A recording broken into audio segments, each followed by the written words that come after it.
जय बोलिए आदिनाथ भगवान की जय। आचार्य मानतुंग जी की जय।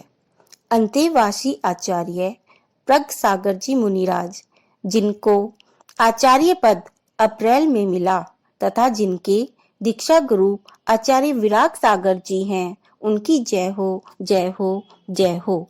भक्तांबर स्तोत्र की जय हो, जय हो, जय हो। जी हाँ बंधुओं, काव्य की कहानी की श्रृंखला में आज हम आपके लिए लेकर आए हैं काव्य नंबर 19 की कहानी, दूध का दूध पानी का पानी। आखिर राजा ने सुखानंद कुमार को 6 माह सख्त कैद की सजा सुना दी और जेल में डाल दिया। हस्तिनापुर नगर की गली गली में यह समाचार छूत के रोग की भांति फैल गया। सभी लोग आश्चर्यचकित थे कि सुखानंद कुमार सरीखे, धर्मनिष्ठ, ईमानदार व सम्यक दृष्टि नगर जोहरी को ऐसा कड़ा दंड लोग सोचते, चर्चा करते। सुखानंद कुमार के साथ तो कुछ अन्याय हुआ लगता है। जरूर इसके पीछे कोई षड्यंत्र है, जिसका भेद समय आने पर अवश्य खुलेगा और दूध का दूध पानी का पानी हो जाएगा।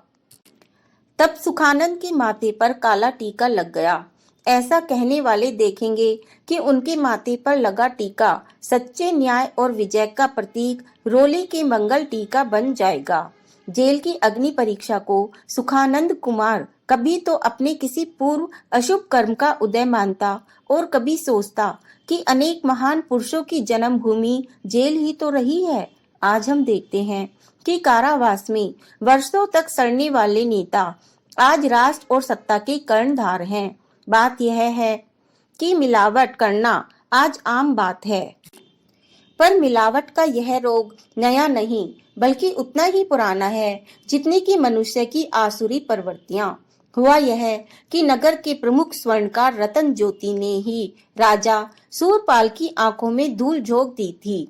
उसे राज परिवार के लिए आभूषण बनाने थे, सो उसने सारे के सारे हीरे, माणिक, मोती, पन्ना व स्वर्ण आदि असली जवाहरातों को तो अपने घर में रख लिया और नकली धातुओं के आभूषण बनाकर राजा के समक्ष प्रस्तुत करने ले चला।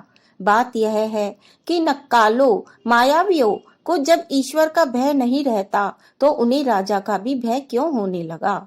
उस मायावी स्वर्णकार रतन ज्योति ने भी सोच लिया था कि अगर राजा ने अपनी पैनी दृष्टि से इस नकली जेवरों को पहचान लिया तो मैं कह दूंगा कि महाराज, मैंने तो शुद्ध व असली आभूषण बनाकर जौहरी सुखानंद कुमार को दिए थे।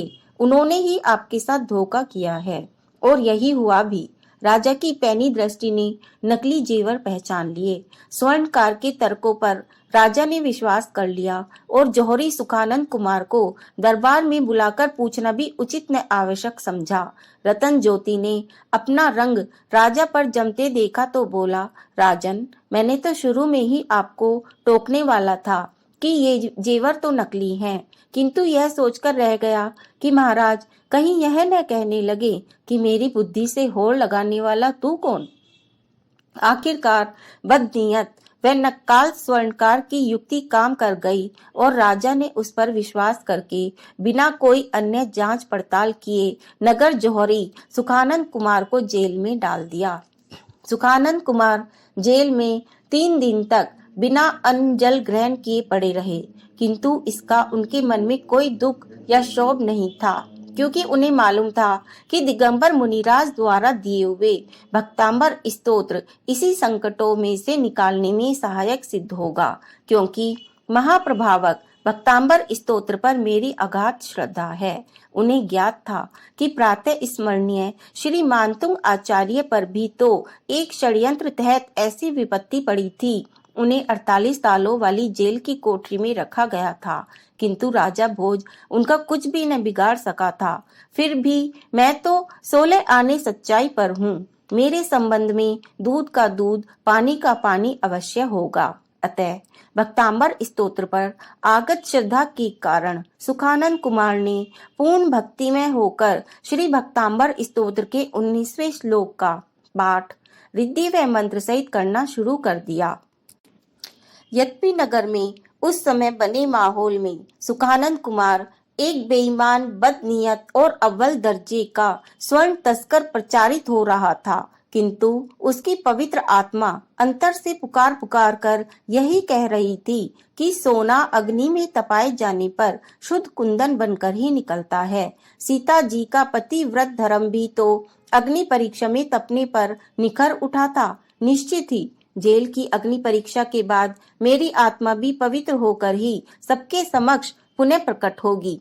जेल की अंधेरी कोठरी में एक रात्रि जब वह सो रहा था, तब जिन शासन की अधिष्ठात्री देवी जम्बूमती ने आकर निद्रावस्था में ही उसे उठाकर उसके घर ले जाकर रख दिया।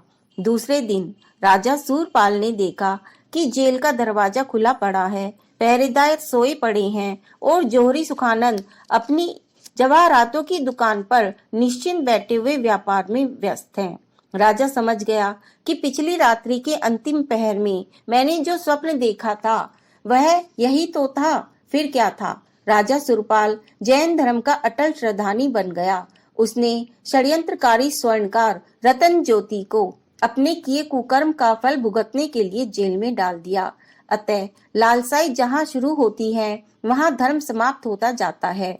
मन जिस पदार्थ से परिचित होता है उससे संबंधित विचार हमारे सामने मंदिर में आते हैं, क्योंकि विचार भी होशियार होते हैं। विचारों की धूल हमारे ऊपर गिरती है। तो बंधुओं, ये थी कहानी काव्य नंबर 19 की। तो हम हमेशा सत्य के मार्ग पर चलें, सत्य बोलें, सत्य ही विजयी होता है। इन्हीं भावनाओं के साथ जय जिनेंद्र।